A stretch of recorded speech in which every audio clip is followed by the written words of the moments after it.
All right, hi POE students. These are your notes on the centroids introduction.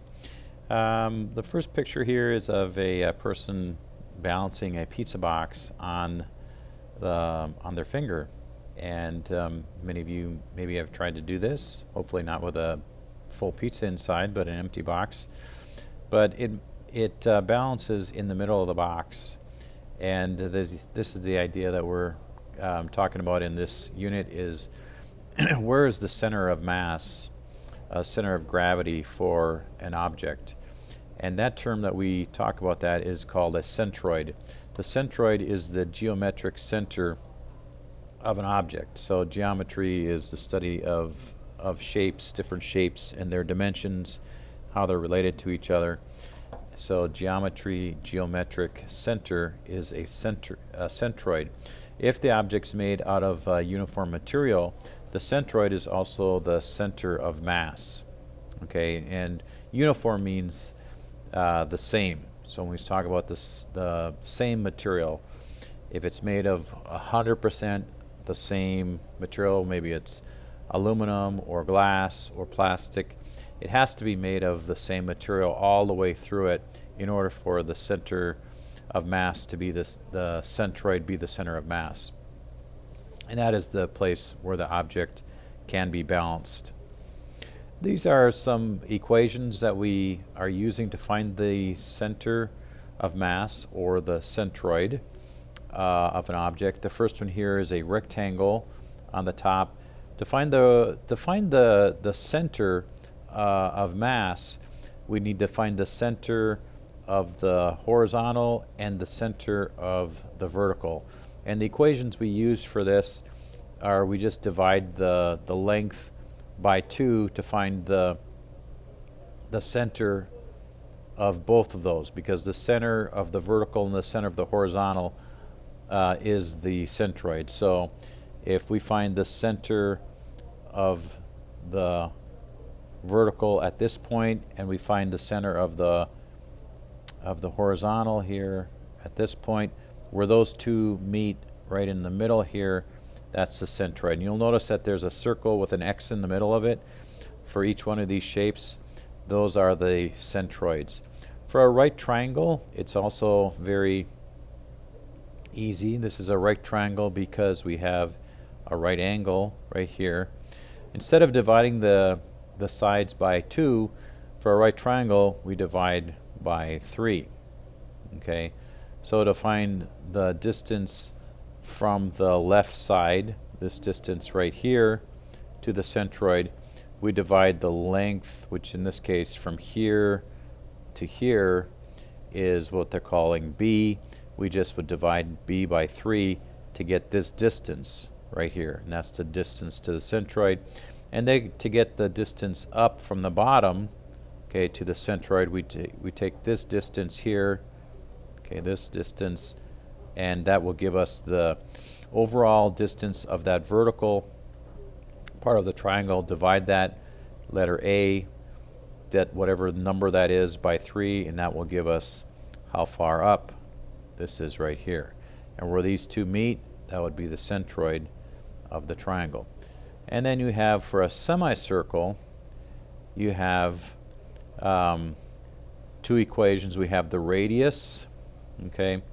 Radius is the distance from the middle of the circle to the edge of the circle, okay. That's the radius. It could be measured what I just showed you, or it could be from the middle of the circle to that point, or really any point along the circle from the middle to the edge is the radius. So to get the distance to the middle of the centroid horizontally, in this case, from the edge to this is the radius, and that would give us the point for the centroid.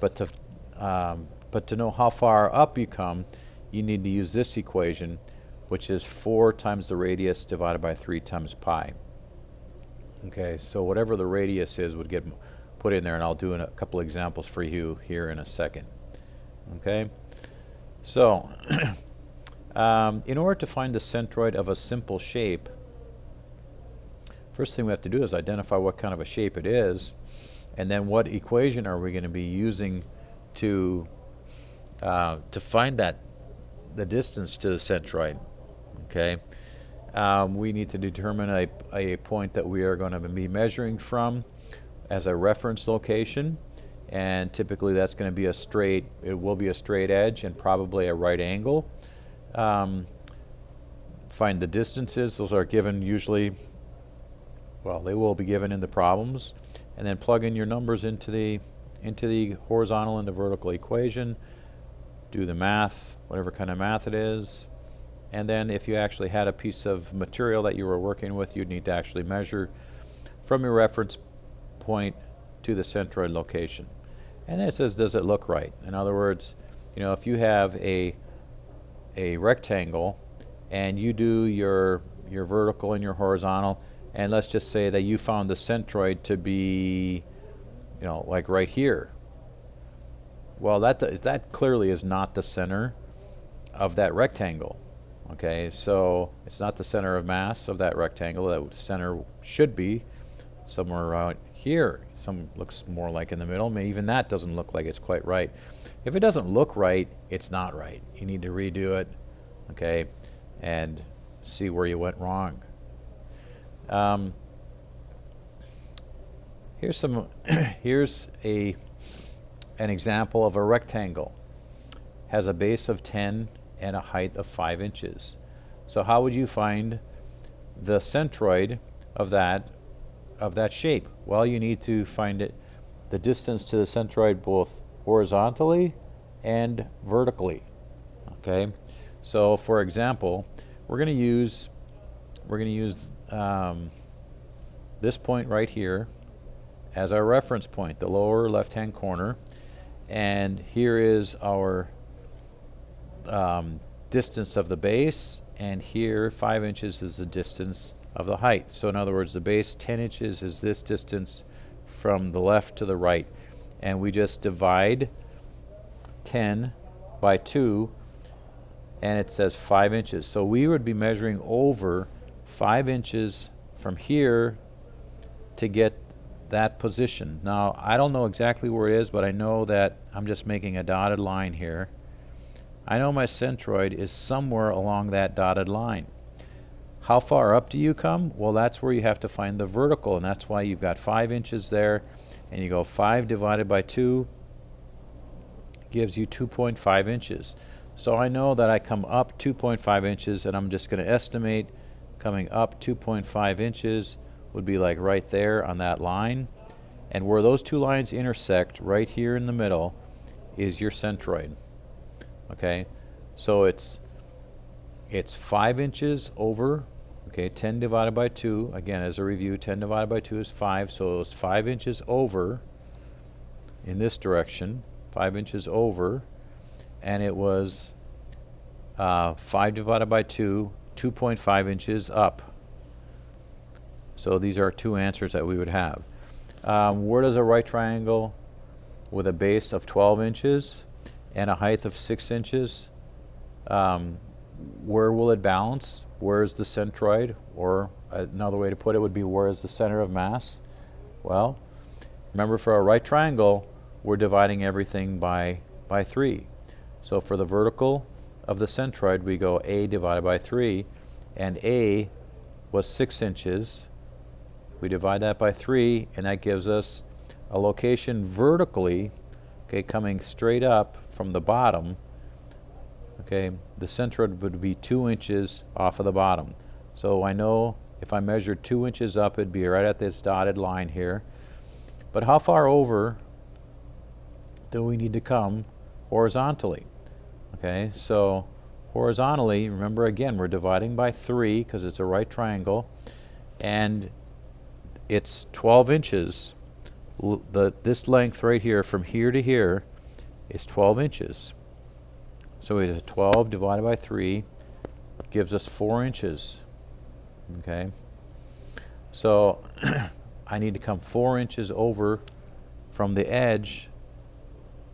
Okay, and I would measure that, and I would just make a mark 4 inches over, and I'm just making a dotted line. Okay, straight up 4 inches, and that's where those two lines intersect is the centroid. Again, for a right triangle, we're just dividing by 3.